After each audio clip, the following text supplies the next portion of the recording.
Alessandro Prato tra gli allievi juniores e Gabriele Marrocco tra gli esordienti. Sono loro i vincitori assoluti della 13ª giornata della bicicletta, la bella mattinata di sport organizzata domenica a Cortoghiana dalla SC Monteponi di Luigi Magia.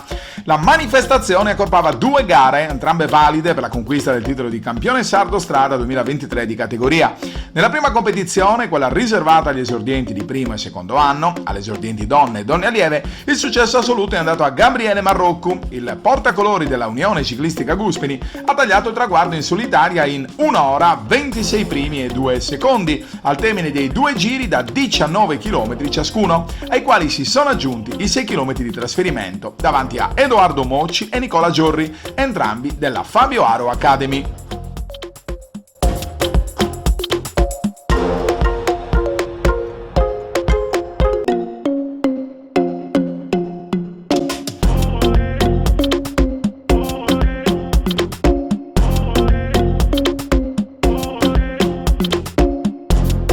Decisamente più avvincente è stata la gara riservata agli allievi e juniores.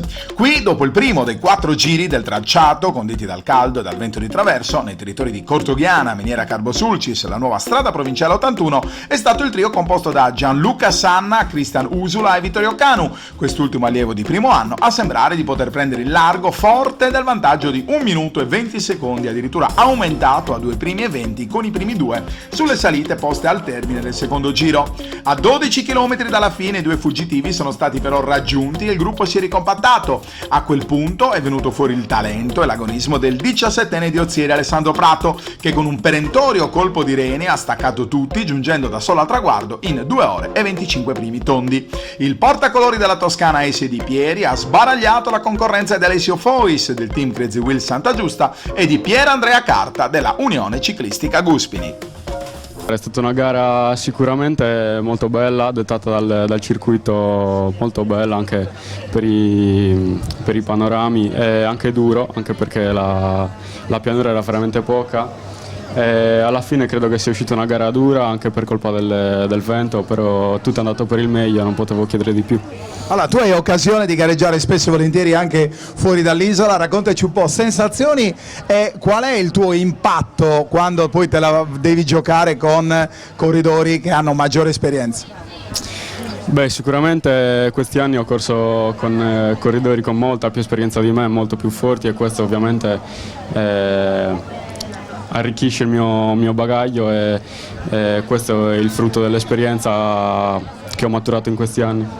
Il tuo percorso in Sardegna è terminato, hai finito gli studi, adesso probabilmente correrai fuori, raccontaci un po' il tuo futuro. Sì, adesso questi 2 mesi starò in Toscana e farò tutto il calendario lì fino a inizio settembre, e poi le prime 2 settimane di settembre sono 2 gare in casa, quindi vediamo di fare bene anche in quelle. Le tue sensazioni, le tue intenzioni quali sono? Il tuo futuro, cosa vuoi fare? Beh, ovviamente adesso cercherò di fare qualche risultato su in Toscana. Dopo il 5° posto voglio riconfermarmi. È stata una bella gara e molto dura perché dura. E niente, l'ho vissuta bene, ero molto stanco soprattutto nel finale, però sono riuscito a avere la meglio in volata e ho vinto questa maglia. Non solo l'impegno negli allenamenti, sono anche trasferte importanti. Voi arrivate da Olbia, arrivate il giorno prima, insomma non solo tanta fatica, bisogna avere proprio testa e voglia di pedalare. Sì, bisogna essere concentrati per quello che si va a fare e soprattutto tornarne merito per quello che si fa. Ho chiesto ai vincitori delle altre categorie un segno da parte dell'SC Terranova, che società è, come ti trovi, qual è il punto, la carta vincente? È una grandissima società, soprattutto dal punto di vista degli allenatori, sono veramente bravi. Infatti questa vittoria la dedico a loro, ai miei allenatori e alla mia famiglia. Allora Gabriele, arriva il risultato, te l'aspettavi? No, non me l'aspettavo e sono felice, però adesso continuo ad allenarmi e speriamo anche l'anno prossimo di continuare a vincere. Raccontaci un po' la gara, come è andata? È andata bene, era faticoso per il caldo, ma anche per il passo che avevano i miei compagni, però molto difficile.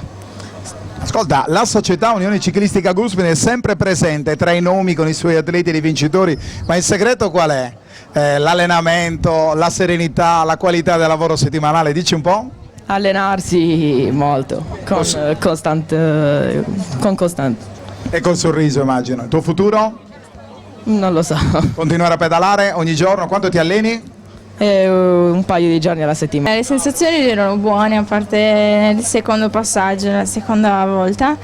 Là è stata un po' più dura perché ho sentito di più l'ultima parte della salita, ma ho stretto i denti, sono rientrata nel primo gruppetto, poi gli ultimi metri dove quasi vicino all'arrivo è partito Marocco e io sono restata col gruppetto dietro.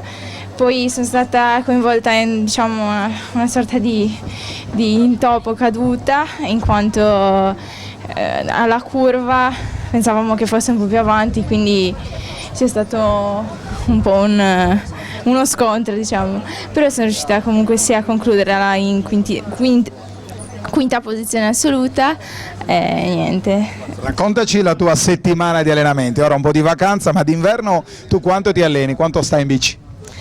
D'inverno allora sono 3-4 allenamenti, più il lungo che si fa di solito nel fine settimana o comunque sia la domenica, tutti assieme in gruppo e niente. L'ho chiesto prima per quanto concerne i Guspini, alla Crazy Wheels il segreto qual è? In che senso? Il segreto della qualità dell'insegnamento, della passione che vi trasmettono, ci sarà qualcosa che caratterizza questa società, che ti piace? Luca Massa, ricordo bene? Sì. Grinta, passione prima di tutto e testa. Ora, 7 giorni fa successo a Guspini e poi ancora oggi come ti senti? È stata una bella emozione perché dopo un tanto impegno finalmente si vedono i risultati. Niente, ci teneva questa maglia perché ho faticato molto. Da quanto tempo vai in bici? All'incirca da 7 anni e mezzo. Quanto ti alleni? Molto, mi sembra 3-4 allenamenti a settimana. Perché così? Perché ti piace così tanto la bici? Mi dà passione, energia, sfogo, tutto. E competere con i maschietti com'è? Dura? Sì, è molto dura perché sono comunque molto forti, però ci provo a combattere contro di loro. Un concetto sulla tua società? Cosa ne pensi? Unita, che dà molta grinta e dà la forza per allenarsi. Un caloroso saluto, sempre presente chiaramente dove è possibile, soprattutto laddove ci sono i più giovani, chiaramente mi fa tanto piacere essere presente. E che dire, una bella giornata di sole, ho approfittato anche per fare 2 giri del percorso, molto soddisfatto per questo bellissimo territorio, quindi grazie all'amministrazione comunale, all'assessore, complimenti davvero per il vostro bellissimo territorio. Ho fatto anche qualche foto in auto, mi sono fatto 2 giri del percorso, ne ho approfittato, credo fosse il golfo di Pan di Zucchero, insomma, sì, perfetto, quindi la panorama, Golfo del Leone, quindi bellissimo. Che dire, oggi chiudiamo con l'assegnazione dei titoli regionali, delle categorie giovanili, complimenti ai vincitori, complimenti a tutti i partecipanti, tecnici, dirigenti per il grande sforzo e sacrificio che vi contraddistingue e che quotidianamente portate avanti per tenere vivo lo sport, in questo caso il ciclismo, vi fa veramente onore. Continuate anche voi genitori a seguire i vostri ragazzi nella maniera chiaramente più adeguata e giusta possibile, lasciando spazio poi alle decisioni sempre dei tecnici che guidano le vostre società. Accompagnateli, come si dice, in silenzio nel loro percorso. Che dire, complimenti ancora a tutti e buon proseguimento di giornata. Dopo l'11 giugno la mattinata di oggi ha segnato veramente il nostro interesse per questo sport. Sono molto orgogliosa di avervi ospitato, che abbiate scelto proprio Carbonia per queste due competizioni di oggi, e vi devo dire la verità, io ringrazio tutti i ragazzi che oggi hanno svolto le loro gare qui e ringrazio soprattutto tutte le famiglie, perché mi sono resa conto di quanto questo sport sia passione ma anche tanto sacrificio. Speriamo di incontrarvi per le prossime gare, l'anno prossimo ci troverete sicuramente pronti ad accogliervi, speriamo nei migliori modi. È stato un mese lungo, durissimo, e ringrazio, a parte l'amministrazione, a parte tutto, ma ringrazio tutto il team che ci ha sostenuto, circa 40-50 persone ogni volta che sono qui, che organizzano, fanno, disfano insieme a noi. Un impegno per me, ma soprattutto per loro, perché io ho grande passione, loro mi seguono perché chiaramente sono delle belle cose, sono delle belle soddisfazioni, però l'impegno è notevole, quindi questo mese di luglio rifiatiamo e riprendiamo a settembre con la gara di Pavillonis per quanto ci riguarda come organizzazione.